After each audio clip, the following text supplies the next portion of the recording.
Voy a echarle el cuento de un paciente que vi hace unos años atrás. Esto es una señora de unos 80 y tantos años de edad con una insuficiencia cardíaca muy avanzada. Pudiéramos decir que ya en estado terminal. Y me piden el favor de que la vea porque la señora no puede conciliar el sueño, que sufre de insomnio. Y de por sí es uno de los casos más complejos en los que me ha tocado repensar y una otra vez qué es lo que uno tiene que colocar como tratamiento, cómo tiene que aproximarse para poder ayudar a un paciente en condiciones tan particulares. ¿Qué tal? ¿Cómo están? Yo soy Ángel García, soy médico internista y en esta oportunidad vamos a estar hablando sobre insomnio. En este nuevo episodio de Avisar Anormalidades vamos a estar hablando sobre su definición, cuáles son sus síntomas y de algunas medidas que se pueden tomar para mejorar esta condición.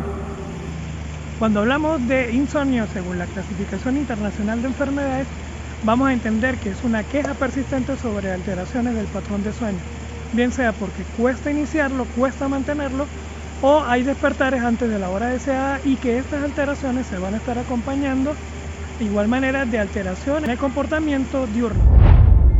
Ahora bien, cuando hablamos de insomnio, estamos hablando de que este tiene que cumplir alguna serie de parámetros para poder ser clasificado o nombrado como tal. De tal manera de que estos serían como los puntos claves en los que uno tendría que fijarse en el caso de que un familiar, la pareja o uno mismo esté sufriendo alguno de los siguientes síntomas que son los que sirven para hacer el diagnóstico.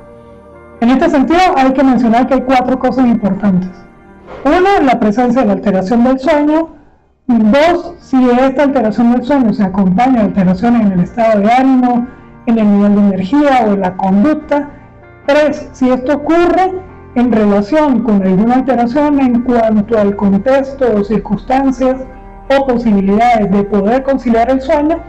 Y lo último es si esta condición requiere o no de asistencia para poder dormir. En la Clasificación Internacional de Enfermedades nos va a estar hablando de que para que podamos constatar la existencia del insomnio tenemos que cumplir con algunas de las 4 condiciones que acabamos de explicar.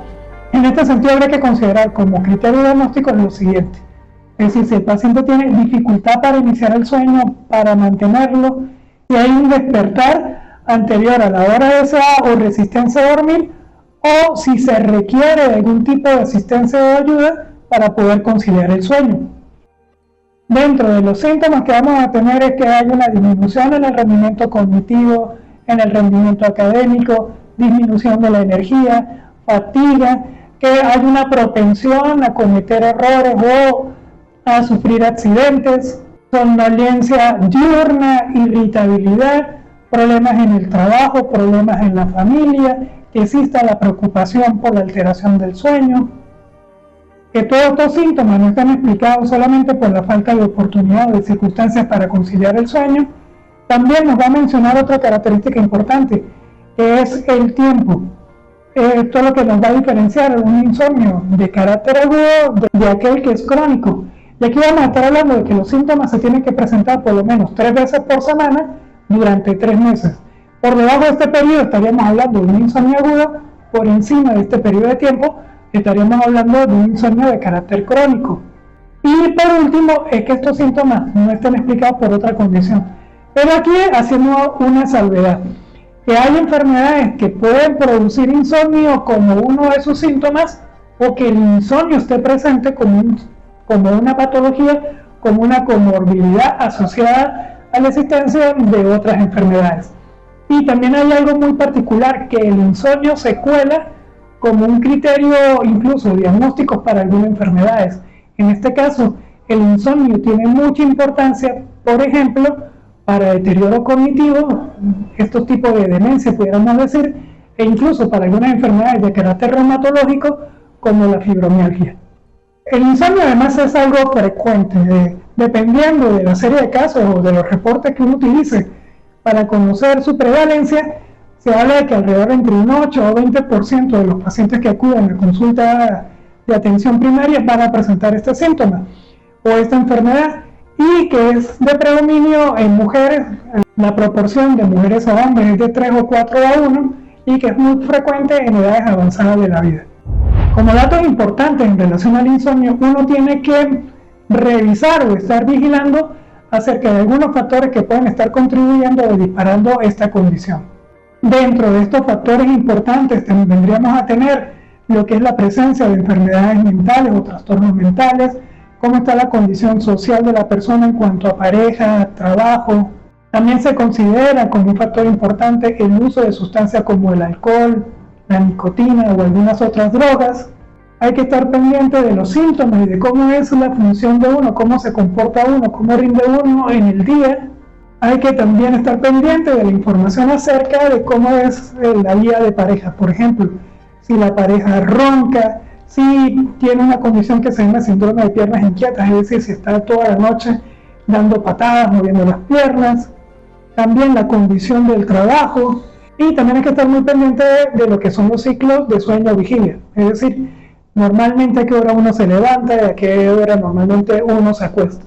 De hecho, esto último es importante porque, como en otras enfermedades, aquí también se puede hacer una cuestión que es el diario de sueño, es decir, escribir precisamente estos datos que son relevantes para poder llevar un control acerca de cómo es el patrón de sueño de la persona. Causa de insomnio, vamos a tener cualquier cantidad de enfermedades que la producen, que van desde trastornos mentales, como los que se puede observar por ejemplo, en el delirio, en el trastorno bipolar, ansiedad, depresión, luto, en enfermedades neurológicas como los ACV o las secuelas de los ACV, es decir, esto que normalmente ustedes llaman trombosis cerebral, en el Parkinson, en la epilepsia y en la migraña también se puede observar el insomnio.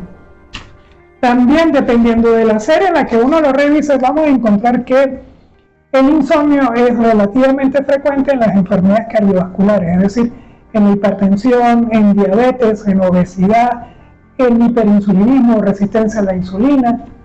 También, como ya lo habíamos comentado en lo que fueron los videos anteriores, el insomnio o las alteraciones en el patrón de sueño también las vamos a observar en los ronquidos, en la apnea obstructiva del sueño, en el síndrome de hipoventilación por obesidad. También la vamos a ver asociado a enfermedades de carácter crónico como la insuficiencia renal crónica, la enfermedad pulmonar obstructiva crónica, en enfermedades reumatológicas. Ahora bien, ¿por qué es importante el insomnio o por qué se le tiene que ver como una enfermedad y no simplemente como un síntoma?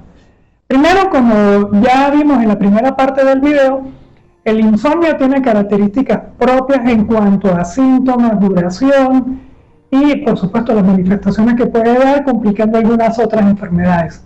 Son estas características propias que hacen que se constituya como una enfermedad, como una comorbilidad, es decir, una enfermedad que se encuentra asociada a otras condiciones, lo que le da su relevancia.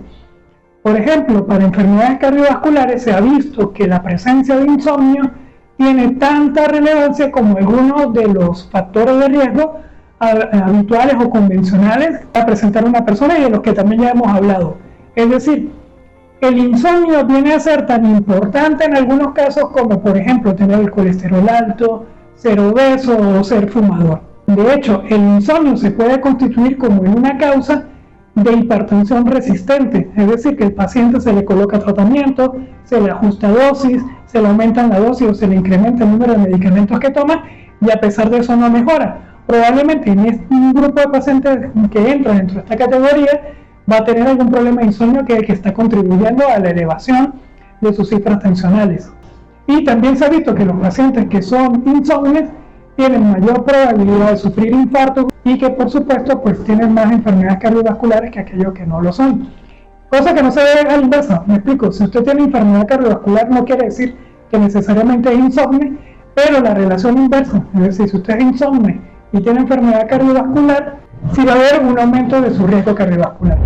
Y si hablamos de obesidad, de alteraciones del metabolismo, también vamos a ver que hasta donde conocemos hay una fuerte relación entre insomnio y una serie de alteraciones que son de carácter hormonal, neurológico, que van a producir resistencia insulínica, hiperglucemia, alteraciones en la regulación del apetito, alteraciones en las zonas que regulan el placer por comer, que van a estar contribuyendo a que los pacientes que tienen insomnio sean más propensos o sufren de alteraciones como diabetes, por supuesto de obesidad, de alteraciones de los lípidos.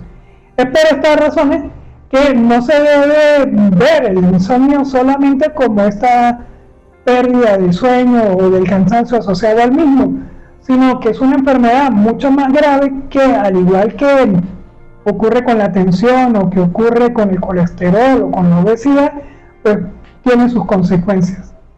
Y al igual a como se ve con las interacciones que hay entre todas las demás enfermedades, si a usted cualquier enfermedad le suma el insomnio, va a hacer que esa enfermedad sea de mucho más difícil control. El tener algún tipo de acción positiva sobre el sueño, es decir, que el sueño sea más duradero, reparador, va a ayudar mucho a mejorar el estado de ánimo, cosa que es importantísimo, por ejemplo, en pacientes que padecen de enfermedades crónicas o de dolores crónicos como la artritis reumatoidea, la misma fibromialgia, pacientes que tienen cáncer, también se van a beneficiar de que uno esté teniendo algún tipo de acción específica para mejorar la calidad de su sueño. Y aquí entra algo importante. Fíjense que dentro de los criterios que propone la clasificación internacional de enfermedades, o lo que se puede leer dentro de lo que es el Consenso Europeo del Sueño, no nos hablan de una duración específica del sueño. Sí sabemos hasta el momento que, como ya les comentaba, un sueño que tenga menos de 5 horas de duración va a tener alteraciones de carácter metabólico o neurológico que se van a manifestar en algunas de las enfermedades que hemos mencionado. Pero no se toma en cuenta algún tipo de duración en específico del sueño. Si sabemos, o lo recomendable es que se duerman entre 7 y 9 horas, porque la cuestión está en que si se duermen más de 9 horas, también van a haber alteraciones de carácter endocrinológico, metabólico, hormonal, neurológico, que van a contribuir a algunas alteraciones cuando se duerme de más. Entonces, vigilar la cantidad de sueño, la calidad del sueño es bastante importante. Y ahí es donde entran las acciones que podemos acometernos para mejorarlo. En cuanto al manejo del insomnio, vamos a tener que hay medidas no farmacológicas y medidas farmacológicas. Dentro de las medidas no farmacológicas, una de las más estudiadas es la terapia cognitivo-conductual. Y dentro de estas hay varios tipos de estrategias que se pueden emplear para la mejoría del sueño. De tal manera de que si usted tiene insomnio, considere que verse con un psicólogo formaría parte del tratamiento, y no porque se le haya corrido la teja o se esté volviendo loco, ¿sí?